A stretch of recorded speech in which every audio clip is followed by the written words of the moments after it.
What if the thing you feared most was actually the key to your freedom? This is the story of David, a man crushed by $80,000 in debt, drowning in bills, and suffocating under the weight of his own mistakes. His journey to becoming a millionaire began not with a miracle, but with a choice that felt like surrender. A choice that would force him to face his deepest shame and rebuild his life from the ashes of his pride. Stay with me, because this story will change everything you thought you knew about money. The blue envelope sat on the kitchen counter, unopened, like a ticking bomb. David stared at it, his coffee growing cold in his trembling hands. He already knew what was inside. Another bill, another number he couldn't pay. He finally tore it open, and the number hit him like a physical blow. $80,000. His student loans, credit cards, and a failed business all rolled into one. It was more than his annual salary, more than he could ever dream of repaying. He stood in the bathroom, staring at his reflection, a stranger looking back. He was 32 years old, with a wife, 2 kids, and a mountain of debt. The man in the mirror looked tired, defeated, and completely lost. His wife, Olivia, found him in the dark living room, staring at the wall. She had dark circles under her eyes, the same ones he saw in the mirror. "What are we going to do?" she whispered, her voice cracking with fear. He pulled out his wallet and counted his credit cards, all maxed out. 7 cards, each one a chain around his neck, dragging him underwater. He had used them to start a business, a dream that had failed spectacularly. He had opened a restaurant, a beautiful little place on Main Street, but he had no experience, no plan, and no idea what he was doing. It closed in 6 months, leaving him with nothing but debt and regret. His phone buzzed, a number he didn't recognize, but he knew who it was. A collection agency, calling for the 3rd time that week, demanding payment. He let it ring, his hands shaking, unable to face another voice of accusation. He hadn't told Olivia about the full extent of the debt, not really.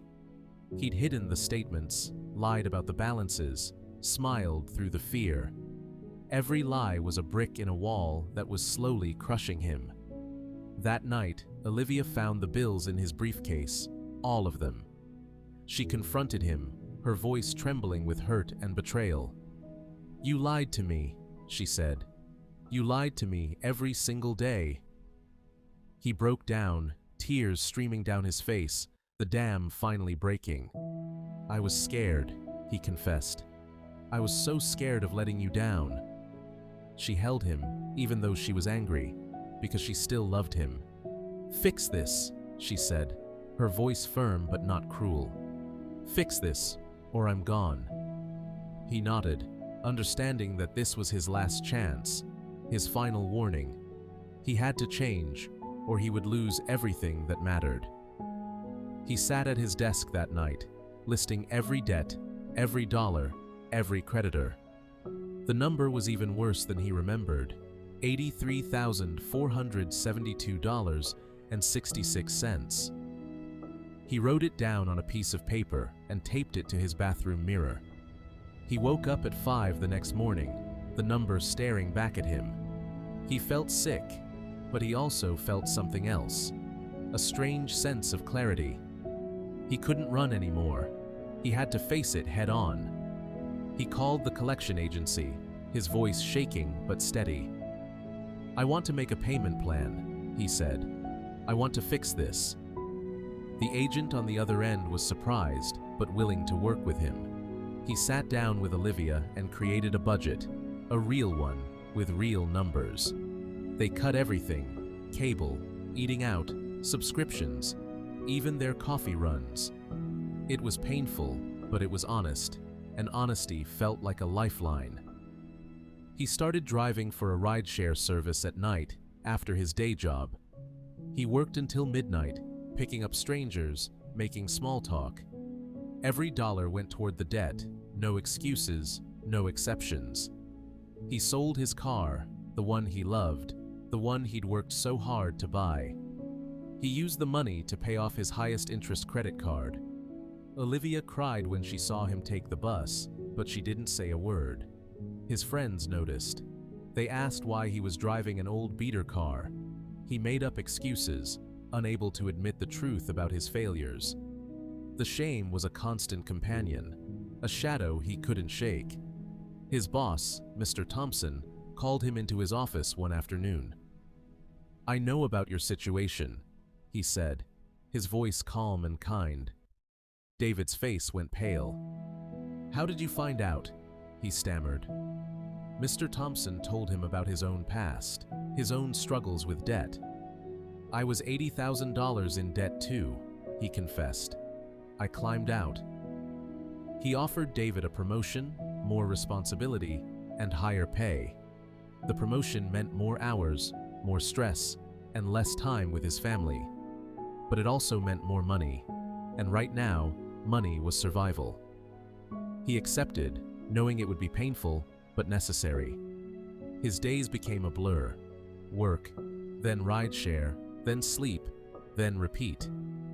He barely saw Olivia and the kids, but every dollar was a step forward. He was living for the future, sacrificing the present for a better tomorrow. After 6 months, he had paid off $20,000 of the debt. He stood in front of the mirror, crossing off the first number on his list. It was a small victory, but it felt like climbing a mountain. But the mountain was still huge, and the climb was exhausting. He felt tired, depressed, and wondered if it was even worth it. Olivia found him crying in the garage, the weight of it all unbearable. She knelt beside him, holding his hand, her eyes full of love. "We can give up," she said, "or we can keep going. I'm with you." He looked at her, this woman who still believed in him, and chose to fight. David woke every morning at 4:30, the number still haunting his mirror. He had paid off $20,000, but $63,000 still remained. Every day was a war, and he was determined to win it. He added a morning shift at a local warehouse before his regular job. He loaded trucks from 5 until 8, then rushed to his office job. His body ached, but his mind was sharper than ever. Olivia watched him collapse into bed each night, too tired to even speak. She wanted to tell him to stop, to rest, but she knew he couldn't. His determination was the only thing keeping them afloat. The car, the old beater he'd bought, broke down on the highway. He needed $800 for repairs, money he didn't have. It felt like the universe was mocking him, testing his resolve. He took out a small loan, adding to his debt, just to fix the car. It was a step backward, but he had no choice. He needed to work. The setback made him angry, angrier than he'd ever been. He channeled his anger into his work, working harder than ever before. He picked up extra shifts, took on difficult projects, said yes to everything. His boss noticed, his co-workers noticed, but he didn't care. Mr. Thompson gave him another raise, recognizing his dedication. It wasn't life-changing, but every extra dollar was a bullet in the war. He used it to pay off the car loan within 2 months. His friends stopped calling. They didn't understand his new life. He couldn't go out, couldn't afford dinners, couldn't take vacations. He was alone, but he was fighting for something bigger than friendship. His kids, Ethan and Lily, asked why Daddy never played with them anymore. His heart shattered into 1,000 pieces when he heard those words. He promised them it was temporary, but they didn't understand. The guilt was almost worse than the debt, a constant weight on his soul. He was missing his children's childhood, and he couldn't get it back. But he told himself it was for their future, their security. He came home early one Friday, surprising Olivia and the kids. He took them to the park, a free activity, but priceless in its joy. For one evening, he forgot about the debt and just lived. Lying in bed that night, he realized something profound. He wasn't just paying off debt. He was rebuilding his entire life. The sacrifice was temporary, but the lesson would last forever. He read about the debt snowball method and decided to try it.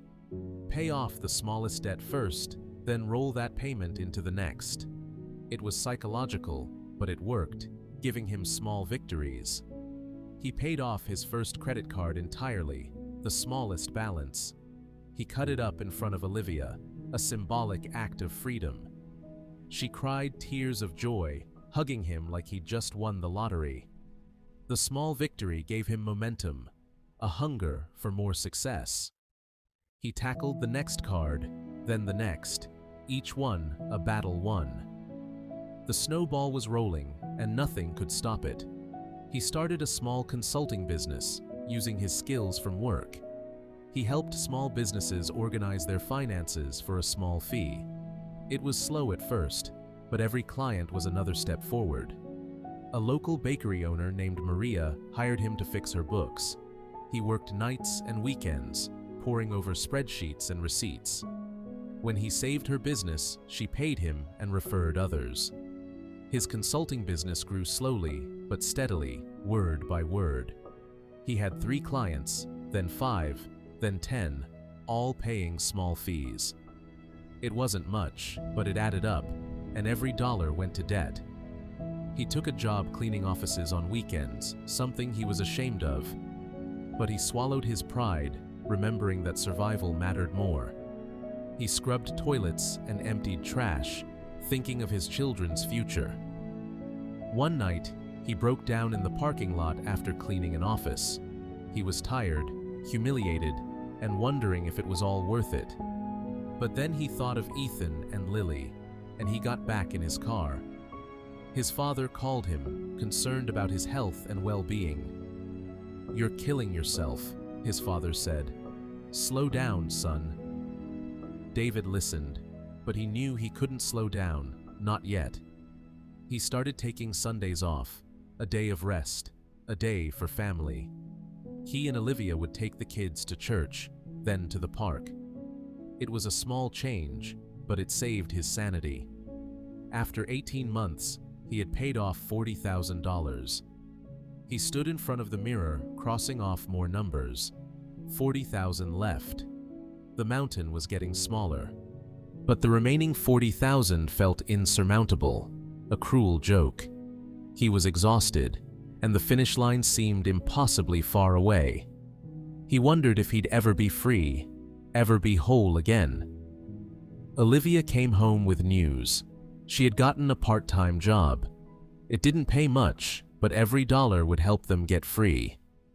For the first time, he felt like they were a team again. Olivia's part-time job added $1,500 a month to their budget. It wasn't a fortune, but it was enough to accelerate their progress. David felt a weight lift, knowing he wasn't carrying this alone anymore. They sat together every Sunday, reviewing their budget and their progress. It was their ritual, their way of staying connected through the struggle. They celebrated every small victory, every dollar paid off. David's consulting business landed a big client, a chain of restaurants. The contract was worth $5,000, a game changer. He almost cried when he saw the deposit hit his account. They had a choice: use the windfall to pay off debt or take a vacation. They hadn't taken a vacation in 3 years, and the temptation was real. But they chose the debt, knowing freedom was worth more than rest. He made a lump sum payment, wiping out 3 credit cards at once. He watched the balances drop to 0, feeling a rush of pure joy. Olivia held his hand, tears streaming down both their faces. With the debt snowballing, their progress accelerated dramatically. They were paying off thousands each month, a rhythm of liberation. The end was finally in sight, a distant but real possibility. A friend offered David a business opportunity, a get-rich-quick scheme. It promised huge returns, but it required borrowing more money. He remembered the pain, the shame, and said no without hesitation. No shortcuts, he told himself. No shortcuts ever again. He had learned that quick money was a trap, a mirage in the desert. Slow and steady was the only way, the only path to lasting freedom. His consulting business had grown to 10 clients, then 15. He considered quitting his day job, but he wasn't ready yet. He wanted to be debt-free first, truly free, before taking that leap. Mr. Thompson offered him a senior position, a corner office, a big raise. It was everything he'd dreamed of, but it meant more hours, more stress. He accepted because the money was too good to refuse. He sat in his new office, surrounded by glass walls and leather chairs.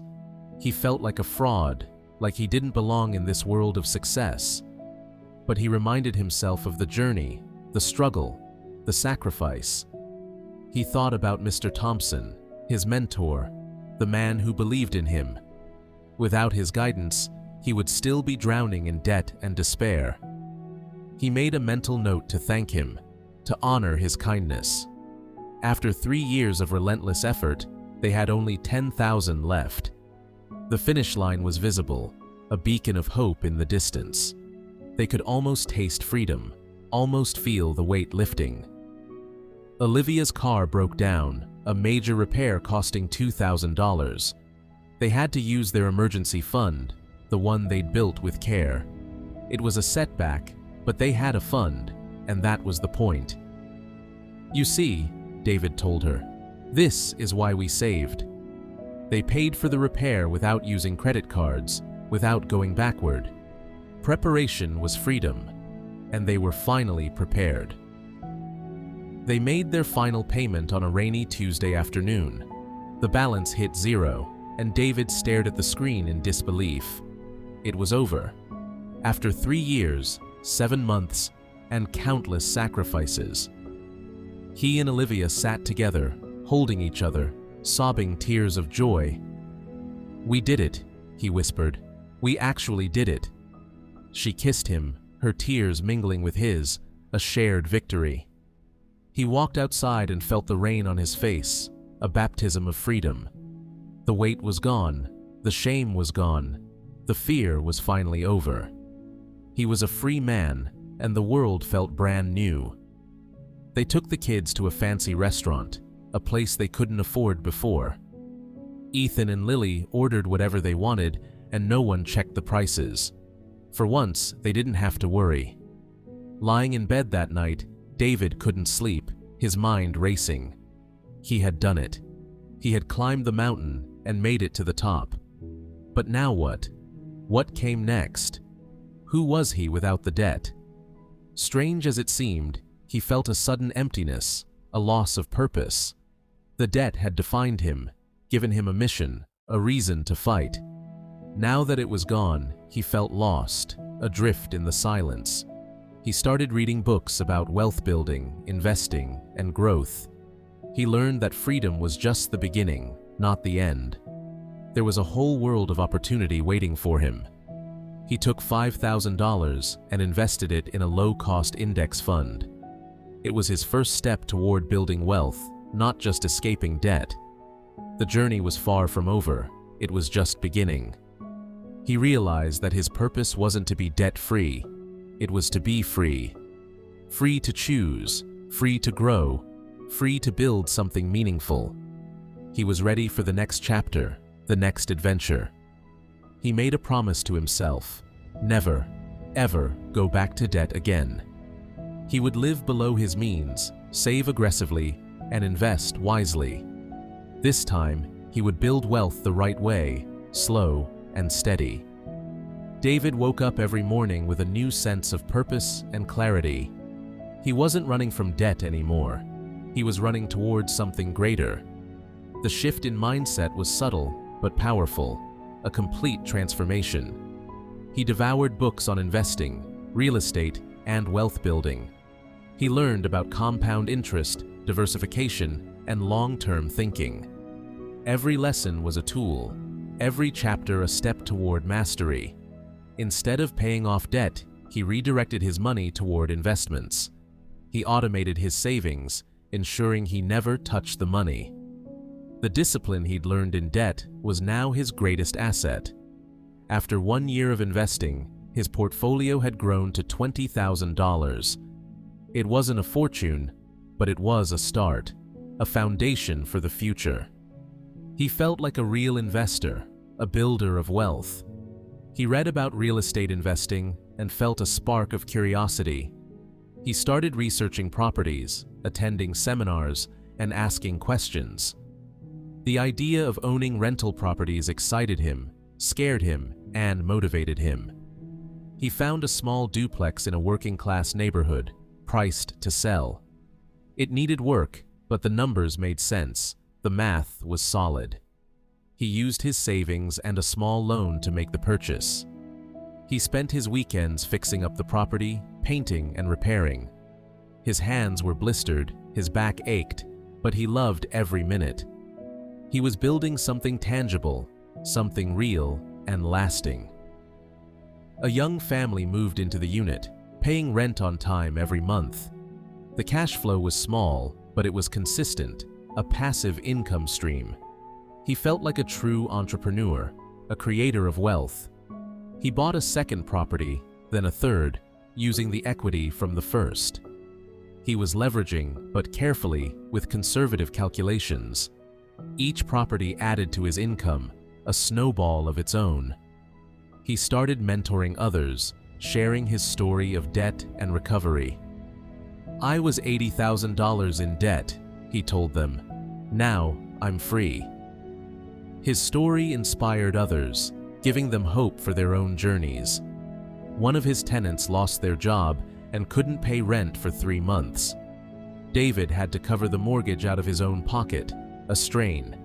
But he had an emergency fund, and he survived without going into debt. He learned that real estate was a long game, not a quick profit scheme. Patience was the key, and he had plenty of it from his debt journey. He held the property, worked with the tenant, and eventually they caught up. After 5 years, he owned 5 properties, all generating steady cash flow. His net worth had crossed $200,000, a massive achievement. He was on his way, building a legacy for his family. He felt comfortable, secure, and maybe a little too confident.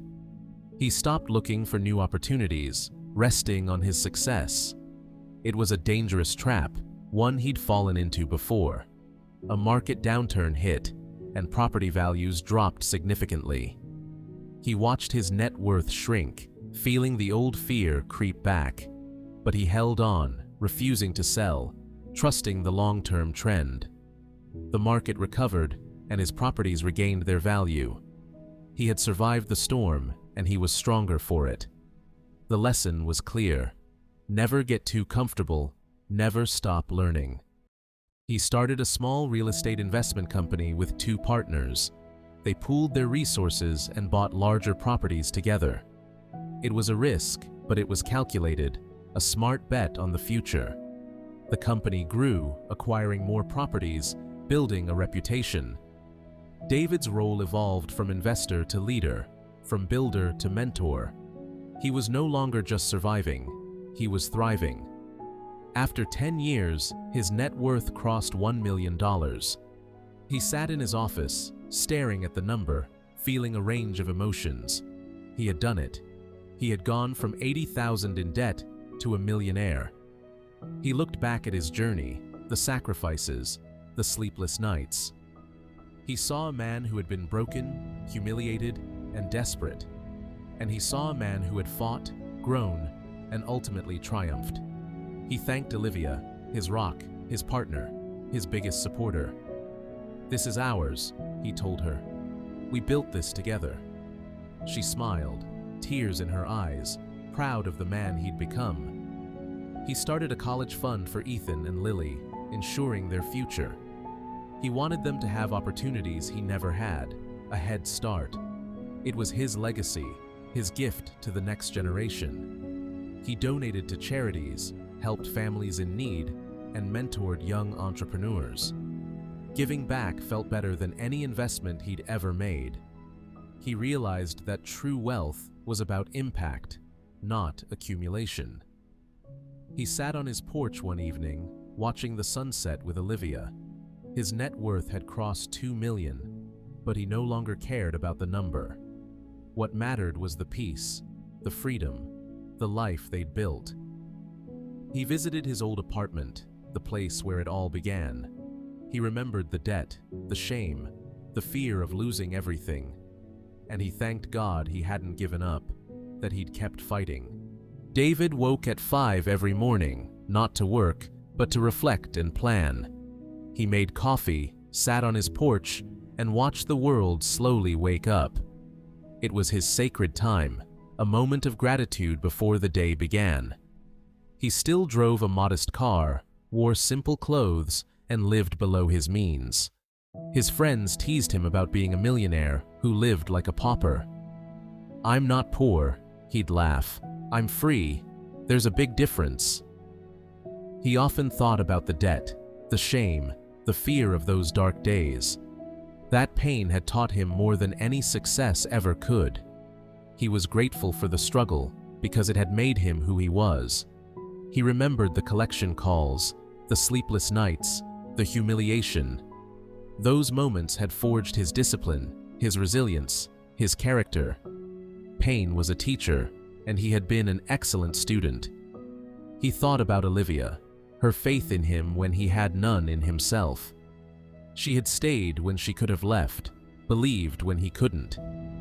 Their marriage was stronger because they had weathered the storm together. He learned that money was a tool, not a goal, a means to an end. It could buy comfort, security, and freedom, but it couldn't buy happiness. Happiness came from purpose, relationships, and the work itself. He realized that wealth wasn't about the number in his bank account. It was about the freedom to choose, the peace of mind, the ability to help others. That was true wealth, and he had finally found it. Mr. Thompson attended his retirement party, a proud smile on his face. "I knew you could do it," he said, shaking David's hand firmly. "You just needed someone to believe in you."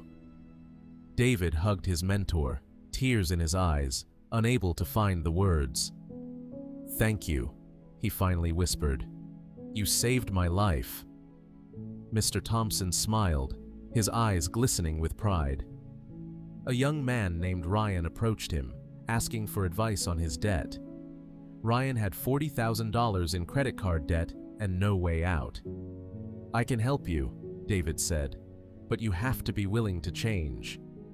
David took Ryan under his wing, teaching him everything he'd learned. They met every week, reviewing budgets, goals, and progress. Ryan was determined, and David saw himself in the young man's eyes. Within 2 years, Ryan was debt-free and building his own future. "You changed my life," Ryan told him. "I don't know how to thank you." David smiled. "Just pass it on to someone else." David watched his investments grow, millions now, steady and secure. But he also watched his impact grow, the lives he'd touched, the futures he'd built. That was a different kind of compound interest, and it was infinitely more valuable. He stopped checking his net worth. He stopped comparing himself to others. He was content with what he had because he had enough, more than enough.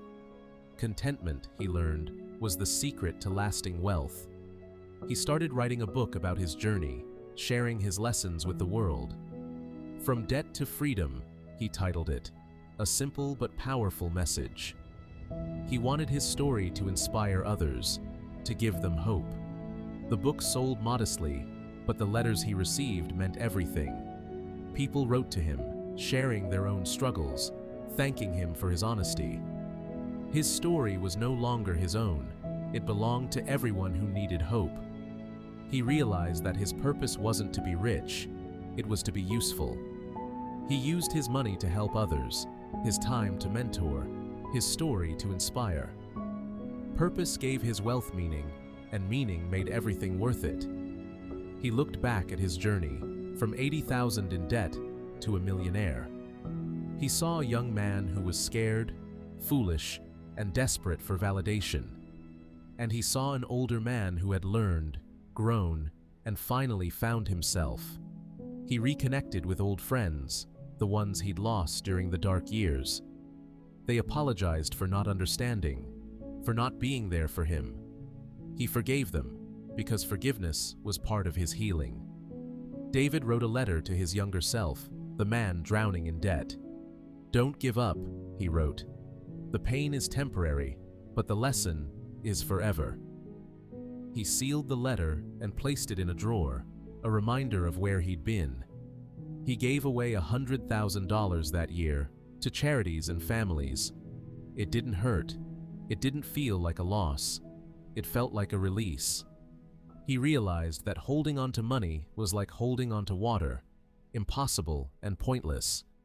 He could go anywhere, do anything, buy anything he wanted, but he wanted very little.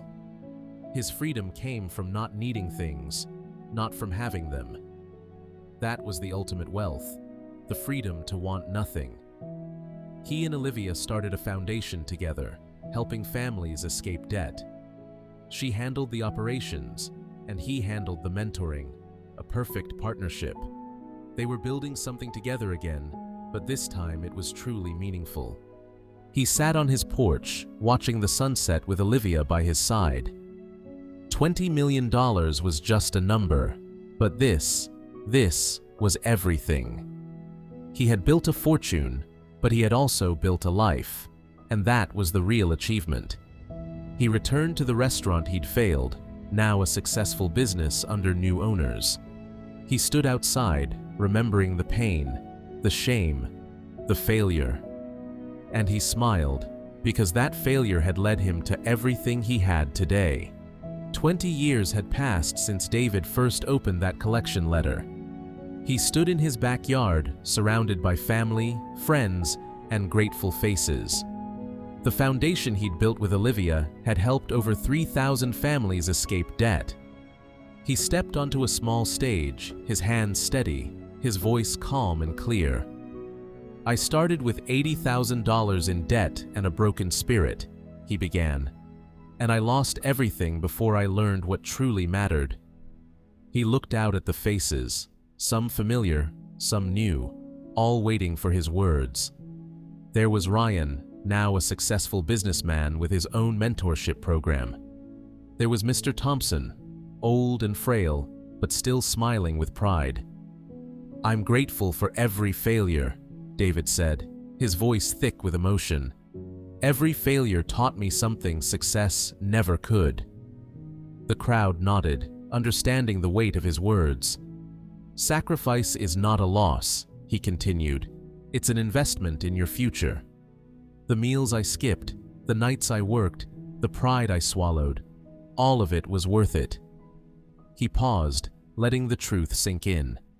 "Patience is not passive," he said. "It's active, intentional, and disciplined. It's the ability to wait without worrying, to trust the process without rushing." He remembered the sleepless nights, the slow climb back to freedom. "I learned that integrity isn't just about being honest with others," he said.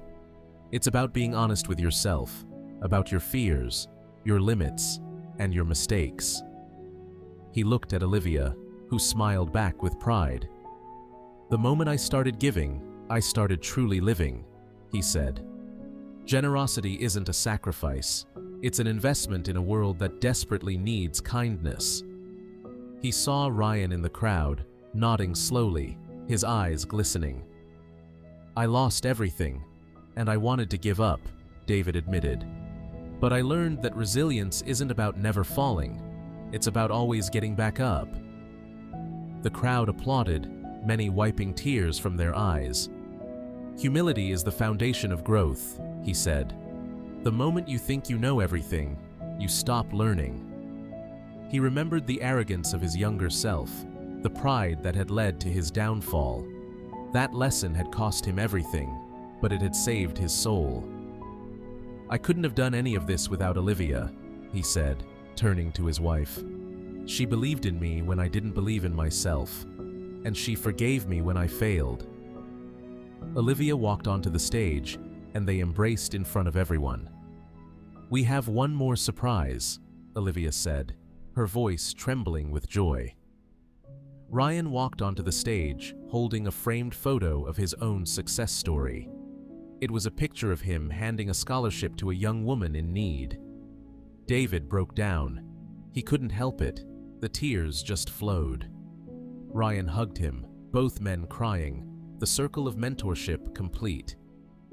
"This is why we do what we do," David whispered, his voice cracking. Ryan spoke next, his voice confident and grateful. "David gave me a chance when no one else would," he said. "Now I give chances to others, because that's what he taught me." Olivia announced that they were donating another $3 million to expand the foundation. The crowd erupted in applause, and David felt his heart swell with pride. "This isn't about us," he said. "It's about everyone we can help." The celebration continued into the night, with laughter, music, and shared stories. David sat quietly, watching the people he'd helped, the lives he'd touched. He felt a peace that money could never buy, a contentment that was truly priceless. Later that night, he and Olivia walked to the old apartment, now a museum of his journey. The walls had been painted, the memories preserved, the lessons honored. "I never imagined this," Olivia said, looking around. "Never in my wildest dreams." "Neither did I," David admitted. "I just wanted to survive. But somewhere along the way, I learned that living is more important than surviving." He held her hand, grateful for every step of the journey, even the painful ones. He looked at the old kitchen counter where he'd first seen that collection letter. "The final lesson," he said softly, "is that wealth is a tool, not a destination. It's only meaningful if it's used to build something bigger than yourself." He wrote a letter to his grandchildren, to the children of Ryan, to everyone. "Build something that outlasts you," he wrote. "Something that makes the world better." He sealed the letter and placed it on the counter, a gift to the future. He woke the next morning, feeling lighter than he had in decades. He made coffee, sat on the porch, and watched the sunrise with Olivia by his side. They didn't need to talk. Silence had become their language of love. He thought about the debt, the number that had once consumed him. It was just a memory now, a chapter in his story, but not the ending. The ending was this: peace, purpose, and the love of a woman who never gave up on him. He invited a group of young entrepreneurs to his home to share his story with them. They sat in his living room, wide-eyed and eager, hungry for wisdom. "I'll tell you everything," he said. "The mistakes, the victories, the lessons. Start small," he told them. "Stay humble. Learn from your failures.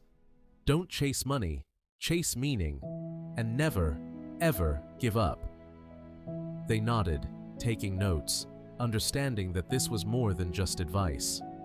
He watched them leave, these young dreamers with fire in their eyes. He saw himself in them, the fear, the hope, the desperate hunger for success. And he smiled, knowing that his story would live on through them, forever. What can we learn from David's incredible journey, from $80,000 in debt to becoming a millionaire? First, debt is not the end of your story.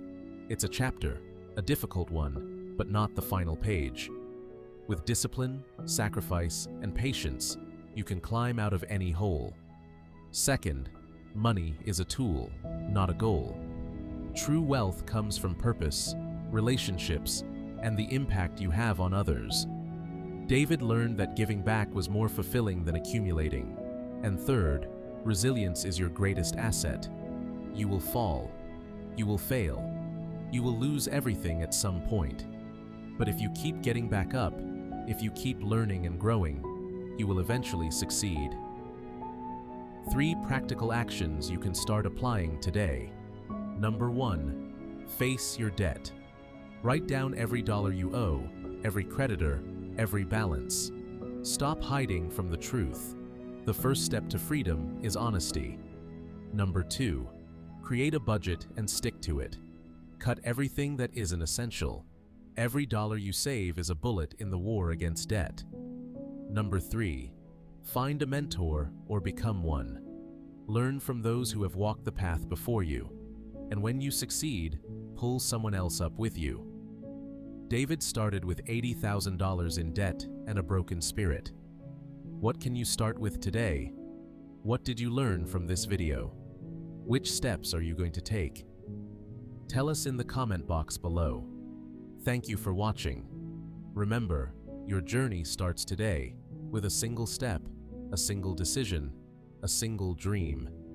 Start now.